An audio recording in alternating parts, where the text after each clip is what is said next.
Good afternoon, everyone, and thank you for joining us on the news briefing for this Wednesday.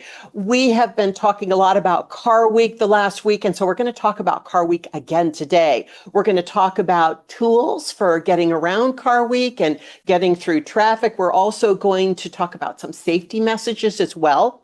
So first, we want to start with our interactive map. And so let me share my screen. And for those of you who have not seen the interactive map, hold on, it is not there yet. So let me open that up for you. For some reason, it got closed. And I'm going to show you how to get to the interactive map. So let me share my screen.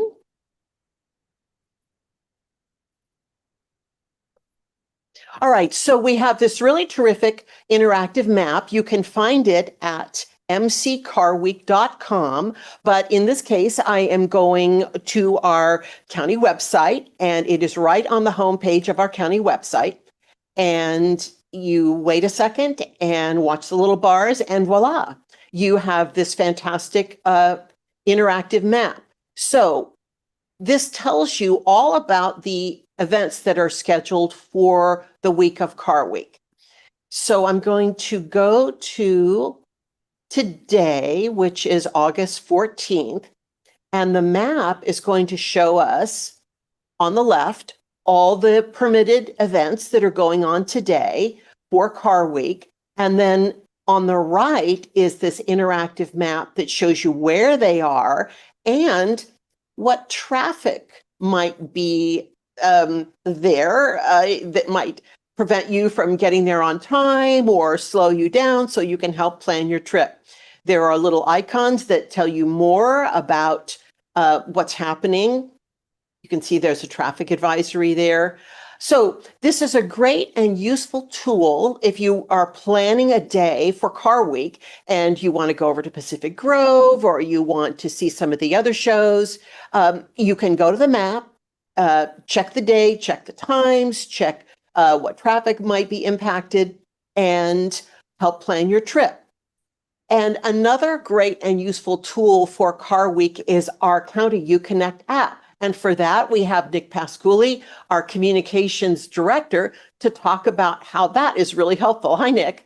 Hey, Maia, thanks for having me today. And hello, everyone. Welcome to Car Week 2024. So we're really excited because our Housing and Community Development Department developed this map that Maia just showed you. And for the first time this year, we are making that map available on our mobile app. And the County of Monterey's mobile app is called uConnect. Monterey County. So you can go to the App Store, you can go to Google Play Store, and you can download that app for an Apple device or an Android device. And if you go to the next slide, Maya, we'll show you what the homepage looks like of that app. It's very attractive with these nice big buttons. And as you can see with the green arrow, I've indicated where the Car Week map and what Maya just showed you is on the app. And so the beauty of it is, when you click on that link, it takes you to the menu, which Maya just showed you on the website, but this is what it will look like on your mobile device. And of course, you could look at the various different events. You could go by date and things of that nature. And so what I did on the next slide is just want to, again, like Maya did earlier, went to August 14th. And all the events show up. The map is on top in this case. And then the events are down below. And you can simply scroll through all those events and pick the event you want information about. And of course, the numbers on the map correlate to the numbers that are on the event listing below. So this is a really neat way to utilize that map when you're on the go. If you don't have access to a computer or whatever, obviously the next best thing, and in some cases, the only thing we use these days are our mobile devices. I also want to point out, if you go back to the second slide, with the homepage view, I also want to point out that one of the things we also did this year is we also included on the homepage of the app The next, you can see right to the right, the road closures. So that's road closures information for Monterey County. So the roads that the County of Monterey is responsible for, any road closure information is on the app as well. So the app makes things easy, puts things right at your fingertips, and you will certainly enjoy Car Week much more this year with being able to use the tools from the County of Monterey. And thanks, Nick, for walking us through that. Sometimes people say, "Oh, another app." I'm not sure I want another app on my phone, but this app is useful long beyond Car Week as well. And I was hoping you might extol the virtues of the app. Absolutely. So, I mean, the app is a 24/7 tool to access not just county services, but you can, look for job openings. You can look at things like things with our elections department, things that are coming up. Most importantly, probably with our public works, if you see a road hazard or something to that effect, you can report that right through the app. So there are many, many resources available on the app. The homepage obviously is what we just showed you today, but there are three other pages after the homepage that have buttons just like this about important things that we want people to have at their fingertips. So different from the website. The website has a lot of resources, but the app is kind of those things you need to know when you're on the go. Thank you, Nick, very much. Because, like I said, the app is great for Car Week, and it's also going to be great for other county information in the year to come until next Car Week, when we're going to need it again to get to the map. Thanks, Nick. And so we're also very pleased to have Commander Andy Rosas here from the Monterey County Sheriff's Department, because Car Week also comes with safety reminders. There are a lot of people on the peninsula and elsewhere coming to all these events. Andy, thank you so much for being here. And I'm hoping you can share kind of what you're seeing, currently at Car Week, and some safety reminders. Well, absolutely. Good morning or good afternoon to everybody. And yeah, Car Week is in full swing. Even though our major events really start taking place Friday, Saturday, and Sunday, we do have activities that have started as early as this past weekend.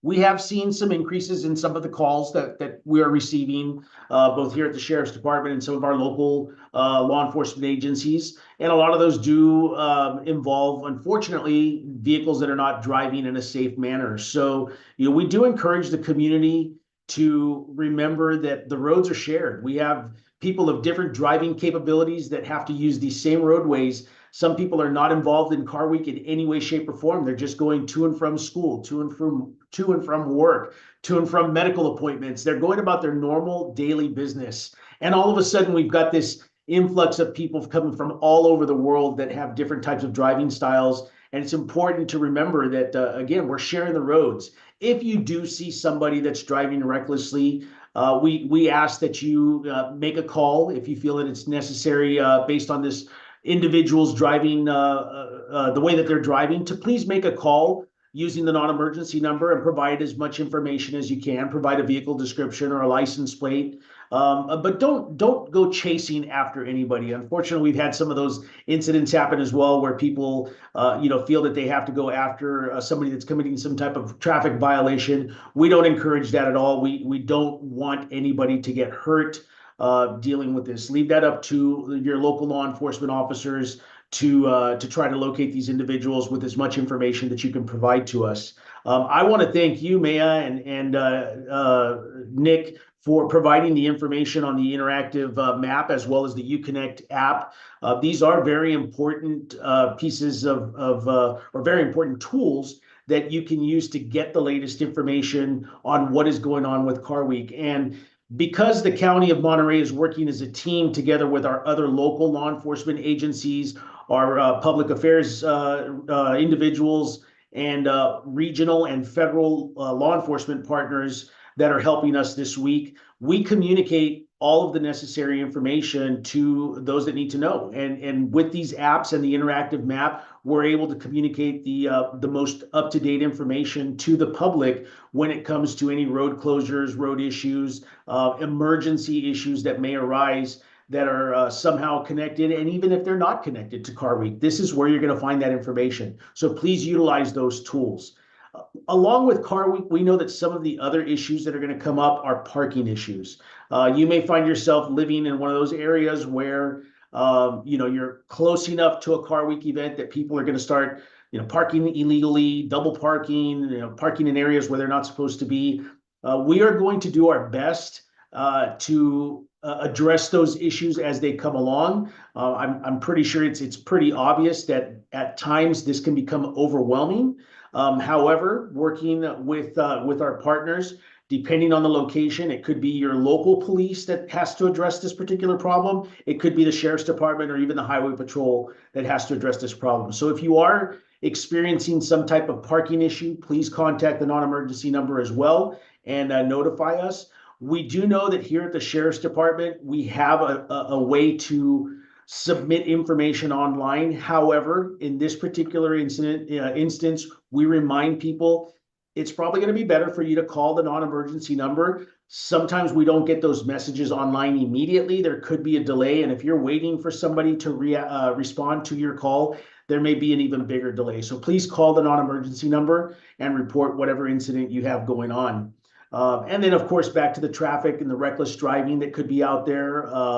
Sometimes you get people that just drive too slow. It's not always that they're driving fast. They're driving really slow because they want you to enjoy what they're showing off, the beautiful vehicles that are coming to Monterey County this weekend. But no matter what type of traffic incident it is, try to get as much information as you can, vehicle descriptions, license plates, call that into dispatch, and we'll do our best to try to respond to these calls.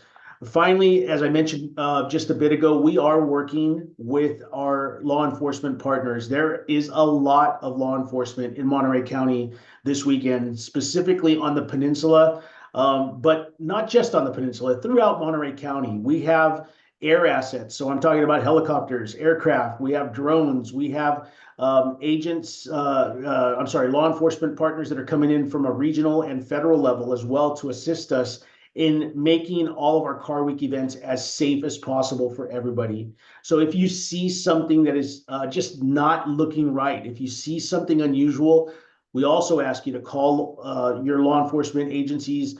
If you feel it's an emergency, call 911. If it's a non-emergency, use the non-emergency number specific to your area and report as much information as possible. We will respond to these calls as they're coming in.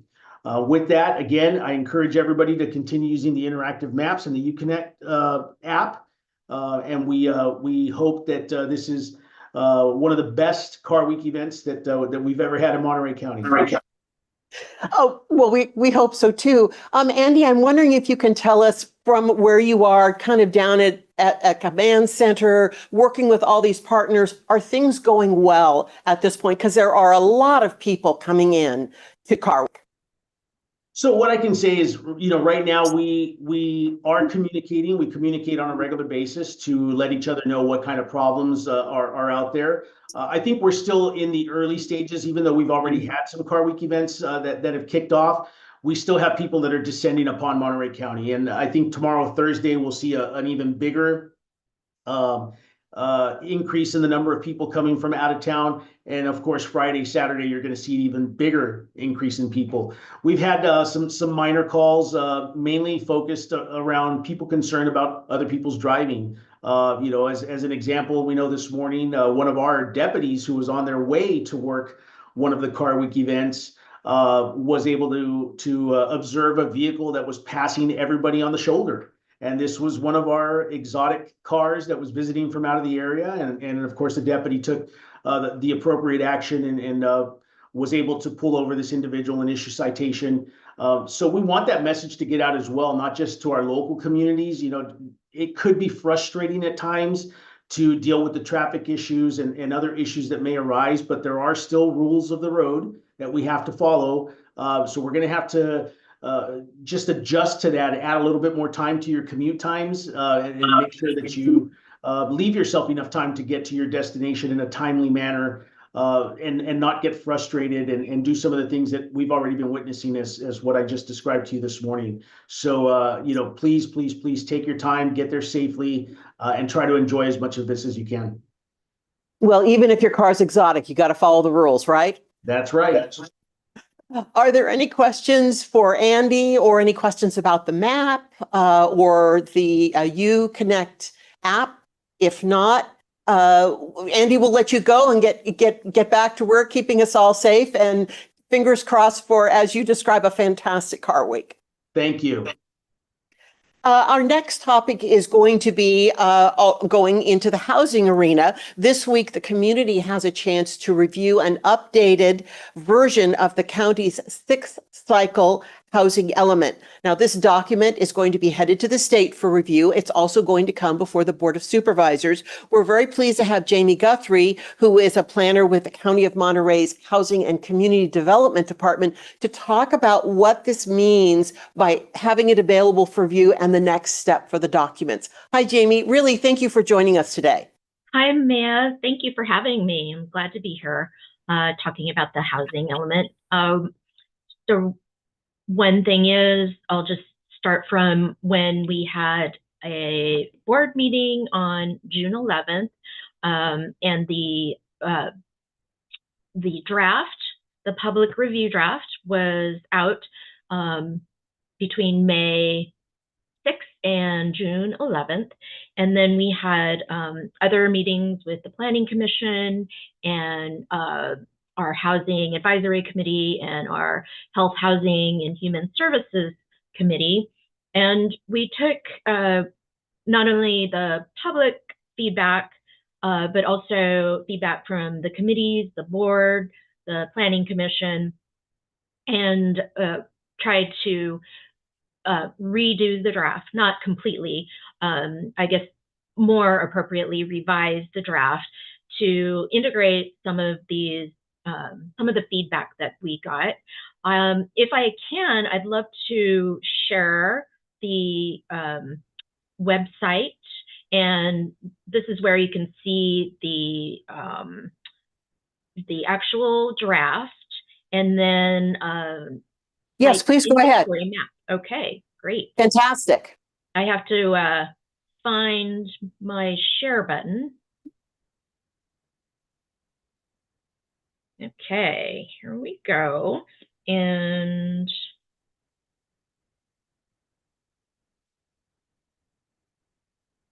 okay, so right now I'm at the Housing and Community Development website, and what I'll do, I think it would be good if I can go ahead also, and I'll put the website address in the chat. And there is also the ability for people to get to this page from the county's homepage as well. So there are two options. Great. Let's see, I think I can't do chat and share screen at the same time. So I'll do that afterwards. But let me just walk you through the website. So you're at the Housing and Community Development website, and under the General Plan Elements Updates, you have here the housing element draft, and that'll take you to the draft. However, the site's inventory Jaime, map, we can't hear you. You can't hear me? How odd. You can't hear me?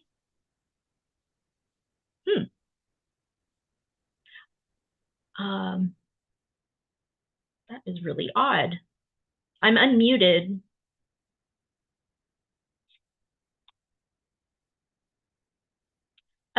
So can you hear me? Oh, okay, somebody can hear me. Oh dear. Cindy Burnham said she can hear. Anna said yes, she can hear me. Yes, we've got you back. It was just a little technical problem. My apologies. Please continue. Worries. Okay, no problem. I'll go back and share what I was. Just keep going. It was fine. Sorry about that. Technical problems. No problem. Okay, so here we are at the draft sites inventory. Let me go back here. Here's the sites inventory map. You click there, you get to the map, and you have to say okay, because it is subject to change. And it's very simple. You can search by using an APN or which is an assessor parcels number, or you can do it by site number. And this is a toggle on and off. And so if you have it on, you will see that the sites are illuminated with the red line. And then if you want to see parcel by parcel, you just turn off this toggle and it will go away. And if there are multiple parcel sites, then you will see each parcel by parcel. But if you want to see the site by its site number, then you can also review that way. And here's the simple legend.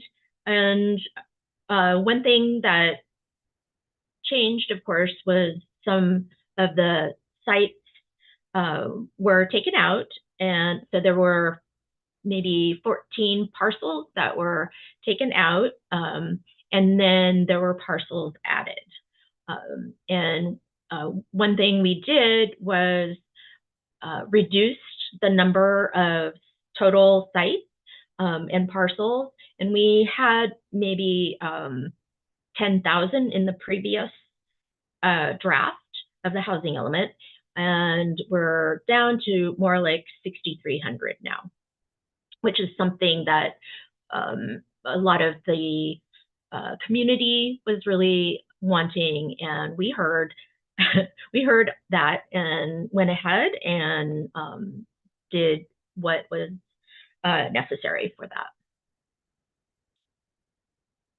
Maia, are there any questions that? Oh, that's fine. I just wanted to make sure you were absolutely done with this. And I think it's really important for residents to know that their input really did matter in this process. I know it's the housing element is always, brings out a lot of passion on all aspects of it. And it's really, I think, really good for residents to know that their input really did matter. And for those that were concerned about sites, they probably do want to go back in. They want to look at the site inventory and they want to see, what happened with something that they might have been concerned about. And so this really doesn't end the public input, even though this is an updated draft. I'm hoping you could talk about what are the next steps so that residents can review this. And then if they have more they want to say, what are their next steps? Absolutely.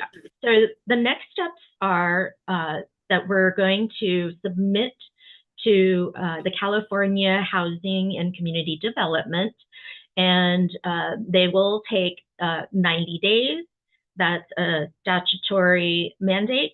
And so they will review over, that'll be going to them on the 19th, so next Monday. And then on the 20th, August 20th, we'll be going to the Board of Supervisors to update on the status of the housing element draft. One thing that I will say, there is a little bit of a caveat when you look at the sites, because although we did add sites and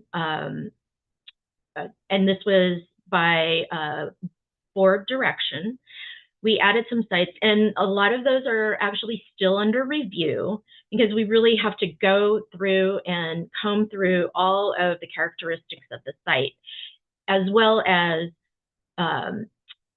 making it fit into the numbers in the site's inventory. As you know, or may not know, the sites are to fulfill the regional housing needs allocation. And that allocation for the county is 3,300 some odd units.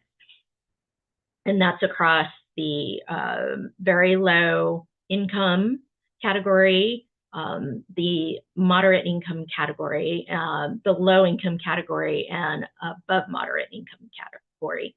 And so there has to be a bit of calculus, I would say, for each of the sites to be incorporated or not. And we are doing that as well. There are a lot of irons in the fire right now with the housing element. And also, we do need to do an environmental impact report, and we're going to be starting that right after we get the housing element draft to the state. So there's still work to be done, which is, there's always seems to be work to be done on a general plan element, but there are other options for residents. They can continue to monitor, they can continue to review, they can continue to express, any support or displeasure they have with any of this as the process goes along.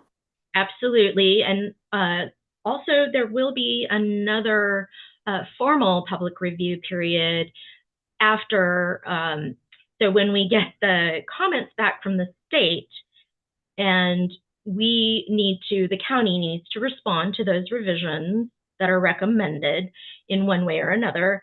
And then once we've done that, there will be another 7-day review period for the public to review our revisions from that first submittal to the state. Right. Jaime, thank you so much for coming on to walk us through this. The review time period is only this week, so we want to make sure that people know that they have the chance to go in. They might want to look at that site inventory to see the disposition of any of the sites they may have been interested in, and then they can come to the board and then keep up to date on next steps for the housing element. Yes, absolutely. And I do want to also mention that my colleague Dina Northcutt put the link into the chat. So please go ahead and go review. And I believe there's also an email that people can sign up to receive updates on the general plan. And I believe that you can find that on this page as well, that you can get updates when things are happening so you know when to go and look. Correct. That's general plan updates at countyofmonterey.gov. And it's not just for the housing element, so please go ahead and specify if you only want notifications regarding the housing element, because at the same time as we're doing the housing element, we're also updating the safety element, and we're preparing a new environmental justice element. And those are all three of those elements are part of the county's general plan. So yes, when you go to general plan update at countymonterey.gov, please do express whether or not you would like to be added to the distribution list for any one particular element or all of them. Jaime, thanks so much. I really appreciate you taking the time to fill us in on this. I know there's so much work ahead. Thank you, Maia. Have a great day. Thank you. Now, no matter whether you're a new house or an old house, every house needs a dog, right? So we're very pleased to have Cindy Burnham here from Hitchcock Road Animal Services to talk about a fantastic event that's coming up on the 18th. Cindy, tell us about Dog August Nights. Absolutely, and thank you for having me today. Just wanted to add that Animal Services is also on the uConnect app, so another reason to get that and to use that. A lot of good information. I'm going to share my screen. Hitchcock Road is out on Hitchcock Road in Salinas, and yes, we have a big event. It's on Sunday from 2 to 5. It's our second annual Dog August Nights. And we've moved it back to Hitchcock Road this year as we really wanted to promote and turn it into an adoption event. And so we have we're waiving all adoption fees on Sunday afternoon. We're waiving pet licensing fees. We've invited some of our local rescue partners to join us to hand out their information. Groups like Animal Friends Rescue Project, Peace of Mind will be there. We've got a couple food and snack trucks there because why not eat and have a snack while you're looking at pets? And as of yesterday, we had 30 adoptable dogs, 32 adoptable cats, 3 bunnies, 3 bunnies, 3 guinea pigs, and it's not a partridge in a pear tree, but it's a young chicken. And we will have actually some additional dogs and cats that will become available by Saturday. Our goal is to adopt out as many as we can. We may have some fancy cars here, not sure, but for all those of you driving by and you're looking for a new pet, we will be here Saturday afternoon. I wanted to share just some pictures of some of the critters that we have because we've got a lot of variety right now. These are our most recent adoptables, so ones that have just come up. We've got some pit bulls, we've got some shepherd malinois, we've got plot hounds, we've got spaniel mixes, and all of these animals are on our website. They have additional information on their profiles. These pups here have been with us the longest. So we've got Zuri, Celise, Casey, Bo, Bosco, and Arwen coming into 60, 80 days here at the shelter. So these are ones I know our volunteers are really been promoting on our social media. Got some adoptable cats. Nemo here came in with a huge a wound on his side, and our vet was able to treat him, get some tubes in there, clean him up, and we're hoping he gets adopted shortly. But we've got calicos, tabbies, we've got black and whites. These are our longest resident kitties, and some of them are alumni from our foster program. So the little black and white one at the right corner is my favorite, super cute. So all of these animals again have their profiles on our website. It's once they're adopted, they would be taken off our website so you can see what we have. But the little kids up top were in our foster home. And now that they're old enough, they've come back. They've been spayed and neutered. We have a feature on our website that we wanted to highlight is every animal. We have the Adopt Me app.